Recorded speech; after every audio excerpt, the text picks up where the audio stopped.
Duke Tobin delivered his annual cryptic pre-draft remarks in his pre-draft presser. Let's decipher what the Bengals de facto GM had to say.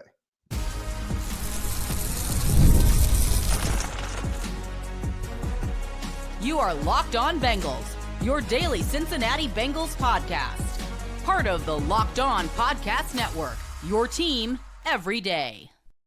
What up, Bengals fans, and welcome to another episode of the Locked On Bengals podcast. I'm your host, Jake Liscow, along with your host, James Rapien. We've been covering the Bengals here on Locked On Bengals since 2016 daily.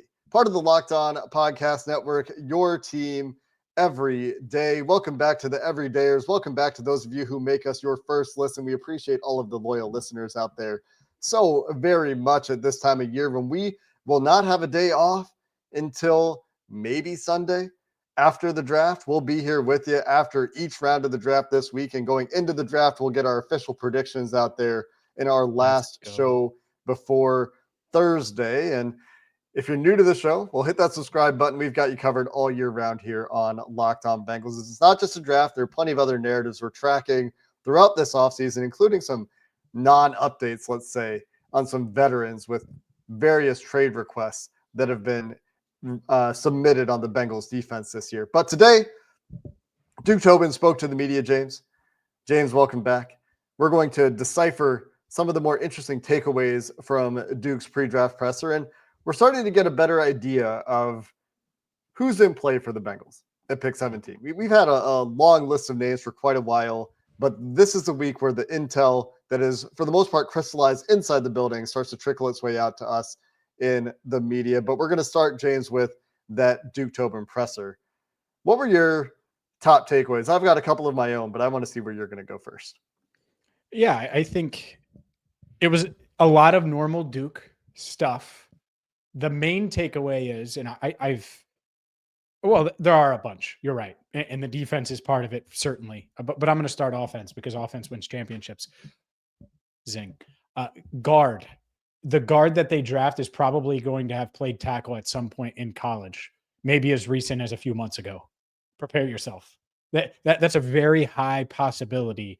The fact that it was, I think Caleb Noah of WCPO Channel 9 asked, but it's like, hey, are you open to drafting an offensive tackle with the plan that he's going to play guard right away? And we've talked about this for months here on the podcast. And he said, yeah. And that was it, because the odds are pretty good that that's the case. And so when you look at the Bengals' biggest need, I think a lot of us agree it is guard. And there's a decent chance that that's going to be a guy that last played offensive tackle in college. Maybe not always, but certainly something that they have to be open to, and they should be open to, of course, as they look to continue to protect Joe Burrow and bolster the offensive line. Now, if they go two straight guards in the first two rounds, as Joe and I did in Mock Draft Monday yesterday, that would be something. And that comes with its own issues as you try to navigate the draft after that. But as we got to that point in the mock draft yesterday, for everyone who didn't watch, it was essentially like, is anyone really going to be mad if they double down on building an offensive line to finally actually protect Joe and actually invest those resources? If you tell me they get Kelvin Banks Jr. and Tate Ratledge, right, and those are their first two picks, you can burn the fourth rounder.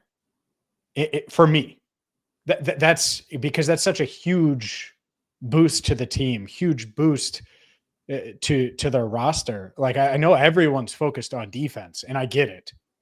But if you could have two young guards that should bring not just stability, but high-end talent and athleticism to your offensive line, sign me up all day long. So, yeah, I thought you guys nailed that. And that's one of the higher-end scenarios. If you want to go down different scenarios for the Bengals, if they end up with back-to-back guards and it's Kelvin Banks Jr. and Tate Ratledge, I would be giving them an A+ for their drafting. It does things for you in the run game too. And sometimes I think we kind of lose the forest for the trees when we get to this part of the draft, or just deep into draft season. We're trying to micro-analyze, how can the Bengals maximize value and get the best value at positions of need with the best players in every round. And when you start doing that, and you start to talk yourself into, well, you can get a guard in the second round, So you obviously don't take an offensive lineman in the first round. Mm-hmm.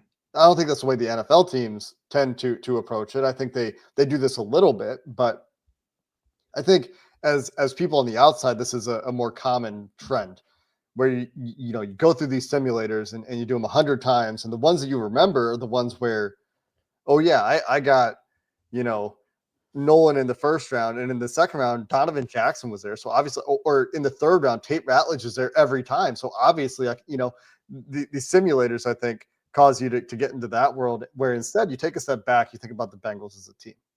And this is a big tangent that we weren't planning, but this is an offense first team, right?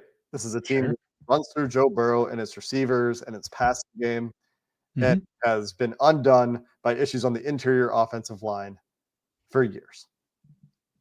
So taking 2 guards to start the draft, I don't think should be something that is met with derision, which it is by some fans. Some fans are like, got to go defensive tackle first round, something like that, And I get it. Like, I understand that from a value perspective. And I just think that we shouldn't be closed off to any possibility. As Duke Tobin is claiming they're wide open in the first round. I don't necessarily believe him, but that's what he said. Let's go over that, because I do think that's interesting. He did say we're wide open. Zach Taylor kind of doubling that or backing that up, saying, hey, we're looking for the best offensive player, defensive player, special teams player. Obviously, they're not going to take a special teams player only. The point is, I do think they're open past defense. How many positions realistically do you think they could address in round 1 today? Like what but let's go over them. Defensive tackle, defensive end, linebacker, safety, tight end, guard, 6. Guard. Okay. Guard / offensive tackle, because they, I think that's right. I don't think they're going corner. I don't think they're going Will Johnson. It's possible, but unlikely. Yeah. Jahdae Barron, same thing. Like, I just think like the supernova nickel, like, I think really if they trade back, some of those other corners come into play a little bit. So you couldn't rule it out entirely, but if we're talking about 17, I think the corners that would be picked there just aren't perfect fits for what Al Golden wants to do. So 6 positions, 4 on defense, 2 on offense. It makes sense to me. And I would agree with that. And I think when you look at linebacker, that's 1 player. Tight end is 2 players. Like, it's easy to narrow down on some of these positions. Others, edge, not as much. Defensive tackle, I think, and we'll get into it, I think it is more narrow. Safety, it's 2 guys. And so maybe 3, I guess, if you want to think that Xavier Watts is in the mix as a potential trade down candidate or something like that. I would rip them for taking Xavier Watts 17 overall. And I don't think they would, but that's what I think he means by open. But I hope they're open. I really don't want them to have blinders on and say we have to go defense or we have to go guard, because I think that whatever path the draft takes them, and it's going to be a weird draft. I just have a feeling it's going to be a unique draft. There's going to be some surprises. Maybe Walter Nolan's long gone by the time the Bengals are on the clock. I think he's going to be mocked to the Bengals lap. Maybe he's long gone. And so the Bengals are going to have to pivot.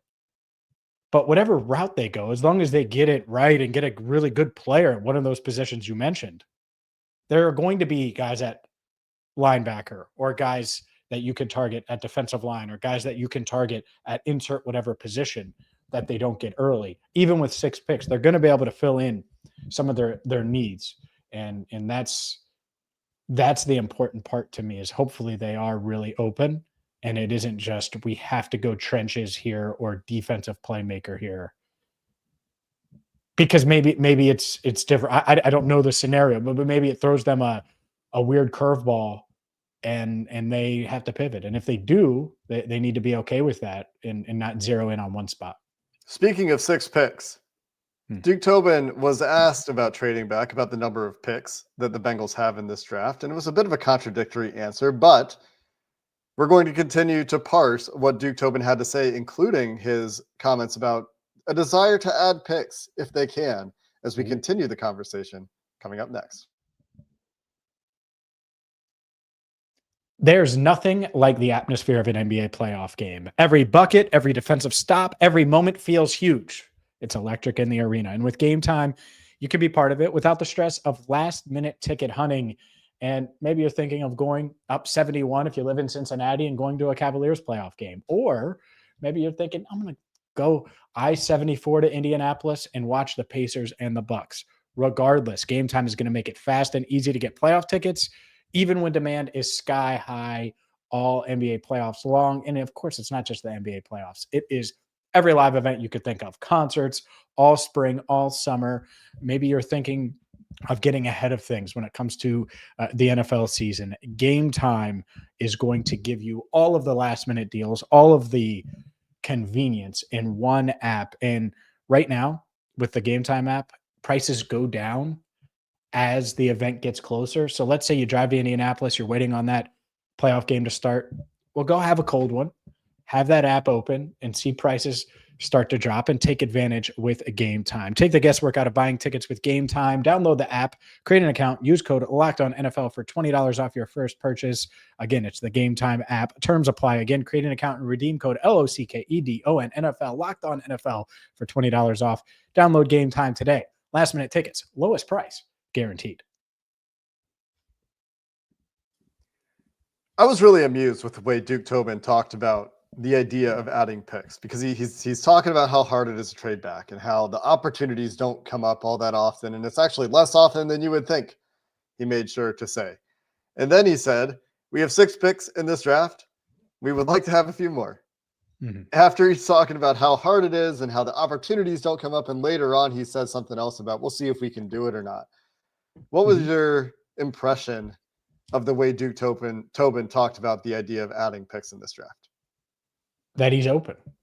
And I don't expect them to move up in the first round just because of the cost that comes with that. But I think that when you go into a draft, you have to be prepared for every scenario. And not just in round 1, of course, rounds 2 through 6 in this scenario, because they don't have a 7th rounder. And so, yeah, I think in an ideal world, they would have more than 6 picks. They feel that way. They like more bites at the apple. At the same time, I think he knows the situation. We certainly do. There are going to be a lot of teams that want to trade down. The Denver Broncos, there's rumors of them wanting to trade up. Do they just want to get to 17? Do they want to go higher? I think that's interesting. If you could move from 17 to 20, you stay ahead of the Steelers at 21 and still get your guy. That would be the worst thing, is if you drop behind the Steelers and then your division rival gets the guy you wanted at 21. So, yeah, I think there are going to be potential opportunities to trade down. The Bengals just don't trade up in round 1. We've seen them trade up in the draft before. But I think if there were FanDuel odds on this, Jake, standing pat and picking at 17 would be the odds on favorite by a lot, because I think trades are really hard to come up with and really hard to make, especially in a draft where, again, I think that the grades are going to be sort of all over the place by the time you get to pick 17, or maybe earlier, maybe pick 13 or 14, where teams view these guys much, much differently. And when that happens, it could mean a team gets super aggressive and tries to move up, or it could be the other way where everyone kind of sticks and picks. Yeah, that will be the Bengals way. Stay at 17, make the selection. And then where are you adding picks? We had a mock from Deontay Lee, was it, at the Ringer, that had the Bengals trading Trey Hendrickson for 28. Yeah, what team was it? Lions? Doesn't matter. Yeah, Lions. It was a late first round pick, Detroit Lions. They picked Donovan Iziriaku at 17, trade the pick, or trade Trey for first rounder and go Trey Amos in that situation. That's a way to add picks. And I don't think that anything has necessarily changed on the Trey front. Duke Tobin was asked about Trey Hendrickson as well, and Jermaine Pratt, and very non-committal on both guys, I think, but had nice things to say about Trey Hendrickson, whereas with Jermaine Pratt, it was more of a, we'll see. We'll see if Jermaine fits. Talking up Oren Burks and the starting experience that Oren Burks had, talking up his free agency class, talking about adding a starting level nose tackle, a linebacker with a lot of starting experience, an interior offensive lineman with a lot of starting experience, and knowing exactly how Samaje Perine fits in with us. liking the roles they have carved out for BJ Hill and the return of Joseph Osai. So some free agency comments in there, along with a couple of players that could get traded. I know that's a lot. That was a lot of different topics in one. The Pratt thing, I joked in the media room afterward. I was like, and by the way, I have no idea if they're going to draft Jahad Campbell, but I was like, Roger Goodell goes and says with the 17th pick, the Bengals select Jahad Campbell, linebacker out of Alabama. And they also release Jermaine Pratt, former Bengals linebacker who set the sign. Roger Goodell announces a release in the first round of the NFL draft. That's right. You know, like that was my takeaway of Duke's comments is it's like, yeah, we've tried to trade him. We haven't. We don't have his replacement yet, but that certainly could be coming. And it might not be Jahad Campbell, of course. Carson Schwessinger is certainly someone, if he's there at 49, could be in the mix. But yeah, I think Trey is far more likely to be a Bengal than Jermaine Pratt. I don't think I'm uncovering anything here. I do think, and I do wonder if there's going to be a team or two, maybe it is the Lions, that say, screw this draft, 28 overall. Let's go get Trey Hendrickson. Let's be aggressive. Let's put some more chips in. Like, from the Lions' perspective, it would make sense. Can they do enough to make it make sense for the Bengals? Because that would be the question. I think so much of it just depends on how the draft goes, right? Like if the Bengals do go edge at 17, that probably is a signal to the rest of the league, whether it means this or not, that like, hey, if you want to call us about Trey and get that first round pick offer in, we drafted a guy. Yeah. So it might signal to the league like how maybe we should check on that again. And if you're picking late in the first round, like the Detroit Lions, and you wanted an edge rusher and those edge rushers are gone and you have an opportunity to turn your first round pick into Trey Hendrickson, maybe that is very appealing, right? And so it just depends on how things shake out. I think for a scenario like that to come to fruition, as unlikely as it is, let's be real. Like we're talking about a minuscule chance for something like that, right? The Bengals it's possible, but they'll pick up the phone. You know, I just, if the Lions called an offer 28, don't you think the Bengals would be like, yeah, well, we want your fifth too? Like it would be like, yeah. And again, maybe the Lions go that route and they make it worth the Bengals' while. I will say this. If the Bengals give up, you said they got Ezeraku at 17 and then they get Trey Amos at 28 in that mock. I would not feel good about giving up Trey Hendrickson to get those two guys. Like, and I think Amos is a pretty good player in a nice prospect. Really not a knock against him, but it would feel like a huge, huge risk. And that's something the Bengals, even with the draft capital, if it got to a first rounder, I think they would say this is a huge swing that we just don't need to make because we know what Trey is. And so we'll see. But that's where I think they would be like, I don't know about that, you know? The nice thing would be is that trade offer would probably happen when the team was about to be on the clock. Like they would be like, hey, if this is the way it goes, we'll do this pick. This is my nightmare. From a coverage standpoint, oh my God. Oh yeah, we're gonna have to be on our toes for that first round. Well, just writing wise, I don't know how. I mean, it would be Trey Hendrickson traded. They picked this guy. It would be wild. So great day for content though. Imagine. Oh my God, it would be unbelievable. No, could you imagine if they did that deal and they didn't even end up with a defensive player and with either of those picks? It was back to back. Loveland and Donovan Jackson Simmons. Or something. Donovan Jackson. Simmons, Josh Simmons. Yeah. Could you? Yeah. Wow. It would be so wild. This is what happens when it's draft week. We start to come up with these crazy scenarios. I don't think any of that's happening. But boy, their offense would be so good, though. That'd be something else. Could sell me on that. Let's get back to a couple more takeaways I've got here from Duke Tobin and what we think might be in play for the Cincinnati Bengals at 17. We'll continue, of course, to hone in on that first round board as we get closer and closer to the draft until we get our predictions in on Wednesday. We'll continue the conversation with Duke Tobin and those first round potential players coming up next. Did you know that your Fire TV is also an Xbox? Turn any TV into your gaming and entertainment hub with Fire TV Stick 4K devices. No console required. Just grab your paired controller, subscribe, or sign into Xbox Game Pass Ultimate with EA Play included, and you're ready to play. Dive into hundreds of premium titles from EA Sports College Football 25 to Call of Duty Black Ops 6. As easily as you stream your favorite shows, you can game. It's gaming made simple, and it's all on your Fire TV.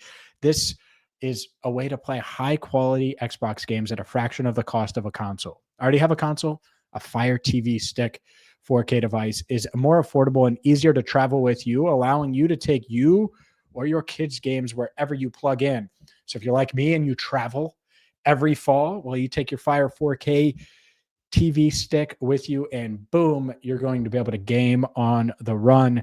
Head to Amazon.com/Fire TV Locked On to get started. Xbox Game Pass Ultimate subscription and compatible controller required. Again, that's Amazon.com/Fire TV Locked On. Available on select devices, including Fire TV Stick 4K second generation, Fire TV Stick 4K Max, and Fire TV Cube. I had a couple more takeaways I wanted to hit from the Duke Tobin conversation that might give us some hints about some of the players they're interested in. And there were some comments about defensive tackle. You asked him about the guard to tackle transition. We covered that earlier, but the traits that he talked about there, I want to circle back to as well. On defensive tackle, he was asked, do you feel a need for a pass rushing defensive tackle? He took that opportunity to say that they have high expectations for their second-year players, Chris Jenkins and McKinley Jackson, and also that any defensive tackle they pick, they want him to be able to defend the run. So if you're thinking about the guy that came to mind for me was Aeneas Peebles in like the 4th round as a guy that will be a pass rush first kind of player on the interior defensive line. They're looking for a guy with run defense ability as well. That does not eliminate in any way, shape, or form Walter Nolan or Derek Harmon in the 1st round. I think both of those guys do defend the run at a high level. I think they're really going to like Walter Nolan. We've been kind of suggesting that throughout the process, but that stood out to me on the defensive line. They need the defensive tackle to be a viable run defender as well. The other thing that I found very interesting when he was talking about the guards, James, when you asked him about the tackle guard transition or the traits that he emphasized, and one of them was lateral agility. In addition to that, quick recognition, ability to drop your weight and anchor, but quick recognition because things happen faster inside than they happen on the edge, a more direct path to the quarterback, right? And what was interesting to me there, James, was the fact that they're talking the talk about the traits that you would hope to see in a guard, and we continue to see them employ guards that don't have that lateral agility and are getting beat across their face or getting driven into Joe Burrow's lap. So I would like to see them walk the walk on those traits that they're talking about in April before the draft. Yeah, well, last year, Amarius Mims and Matt Lee, they got some athletes there. And so you want to see them do it again here on the interior with a couple of guards. And that's why I would be so excited about Kelvin Banks Jr. and Tate Ratledge. You're talking about two dudes that they certainly would walk that walk if you're going that route. And there are guards that do that. And there are going to be tackle to guard converts that do that. And hopefully they can get one or two of them. I don't think anyone's going to complain if they get more than one. And who and how they view these guys is going to be really interesting because Tyler Booker doesn't fit that. And yet I do think that they're still in on Tyler Booker. I think there are scenarios where Tyler Booker is a Bengal on Thursday night, maybe at pick 17. Maybe that changes over the next day or two. I'll keep you posted. That's part of why you should join our Subtext if you haven't yet. Join subtext.com/LockedOnBengals. Our Subtext people are Locked On Bengals insiders. They've known that about Booker now for over 24 hours. But yeah, I think the Bengals are in on Tyler Booker. Doesn't mean they'll pick him, but he doesn't necessarily fit those traits from a testing standpoint. But I think that from a film standpoint, the Bengals could really like what they see. So how does he end up ranking and stacking up? That's one of the many intriguing things. And I do think the other thing that you mentioned the defensive tackles. I asked him about edge as well. Mm-hmm.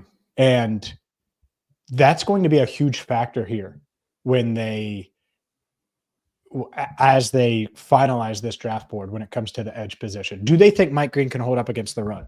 James Pierce Jr. What do they think about those guys off the field? but also how do they feel about those guys on the field? And are you really taking a rotational piece at 17th overall that you don't really project to be a really good player against the run? Maybe they think Mike Green could be good against the run, or one of these other guys could be good against the run, or maybe Shamar Stewart is ahead of all of them.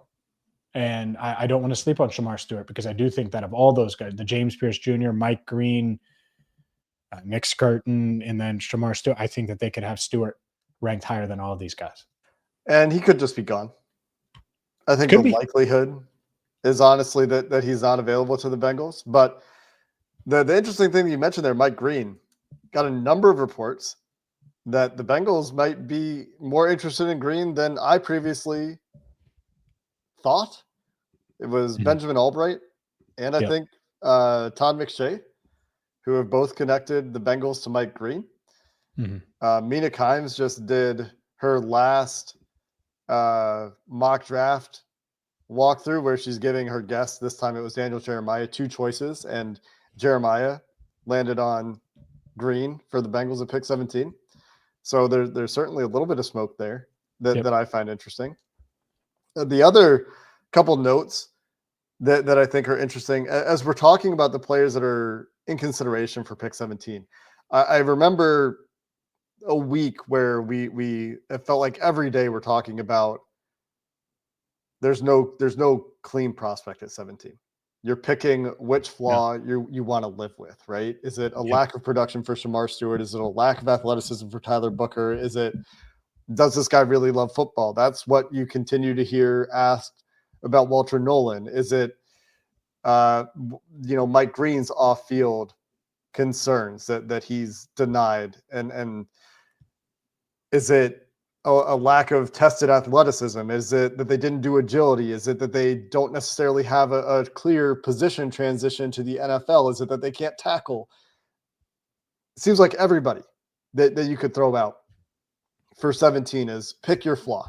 Pick which flaw you are willing to live with for a bunch of players that are otherwise very, very good prospects. But there's one thing, and Duke Tobin talked about this too during his presser, that like they've got all their flags, they knock all the guys down, and then they build them back up when they're like, these are the things that they can do, right? After we've talked about the character. Because Tyler Booker, on the one hand, didn't test like a good athlete, is not a good athlete on tape either. But gleaming character reports, right? We went through the beast looking at character notes for a lot of those offensive linemen about a week ago. And so that also applies then to Derek Harmon with a lot of injury notes and medical concern flags surfacing early this week, early in draft week. So it seems like everybody you could mention at this point is which flag are you willing to deal with? Yeah, I think that's to me is so interesting, because there are guys on day 2 at edge that I like more than taking a James Pierce Jr., who might be there at 49, by the way. I think the league is kind of fading him a little bit. Doesn't mean that he won't go 14th, they're 15th. Atlanta may love him, but I think that there's going to be mixed stuff there. And if it's one thing to take a rotational piece at 17, it's a whole nother one to do it on day 2. Right. And so hopefully one of those guys that they hold in high regard, whatever they end up going with at 17, falls. And we're talking about, because I really do. I think that there are going to be a lot of really mixed and differing grades where the Bengals could look up at pick 49, and for what they have on their board, there might be someone there that's 25th on their board that somehow gets to 49. Like, that wouldn't shock me, or 28th on their board, because of how all over the place some of these grades could be. Yeah, I think 25 to 45 for most teams is going to be a lot of very similarly graded players this year, maybe even to 50. Yeah, I think exactly. And so where do you have them slotted, right? I think, and so it could just be wild. And I think that's the other takeaway here. It's just that I haven't been on with you in a little bit, and just talking to people in the know, chaos could be coming. And that's mighty fun. And it might not be involving a huge blockbuster trade for the Bengals, but it could certainly impact them. And you got Duke saying they've got the most draftable graded players in quite some time, talking about the potential for undrafted free agency. The last thing that I wanted to get to here, and we'll have to be, I guess, quicker about it. Maybe we'll circle back to this topic, is Duke Tobin said, I don't think our team absorbs a bunch of young rookie starters. I think we have starters across the board. Yep. He also said, seconds later, gone are the days where you take guys for 3 years from now. You need quick development and production, with the implication that it's, even if it is situational. So he's kind of talking himself in circles there a little bit, but I don't buy that you don't need rookie starters, Duke. I think you do.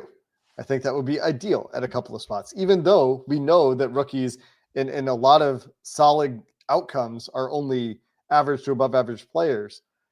What did you think about that? Because that one really stood out to me, but maybe we will have to circle back to it.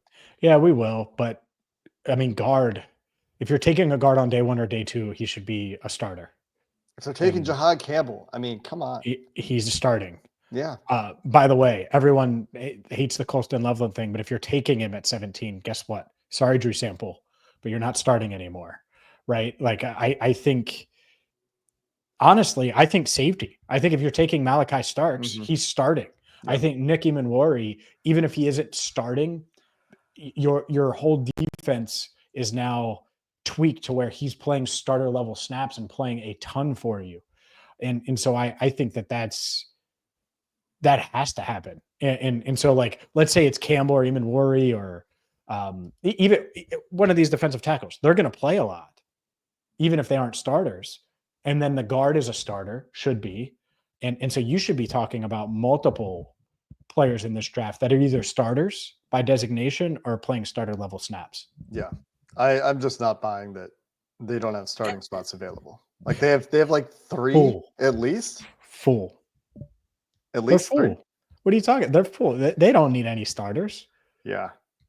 We'll probably come back to that comment. That one really does stand out to me. Really buried the lead with that one because I don't know. It just doesn't. I mean, you would like to think you have starters, Duke, but you can't tell me who some of your starters are right now. So I don't buy it. The other thing that we didn't get to today that we'll have to circle back to is Kelsey Conway's report that the Bengals have a plan for slot corner that involves Josh Newton. What does that mean for the other corners on the team? Dax Hill, DJ Turner, Cam Taylor-Britt. I think that deserves some additional conversation that we won't get to today because that's it. That's going to do it for this episode of the one more thing. James has one more thing. Derek Harmon, some medical things. I said that earlier. We got that. Did you? I sure did. I missed it. Okay. That's going to do it for this episode of the Locked On Bengals podcast. Until next time, thanks for listening. Hoo day, and have a good one.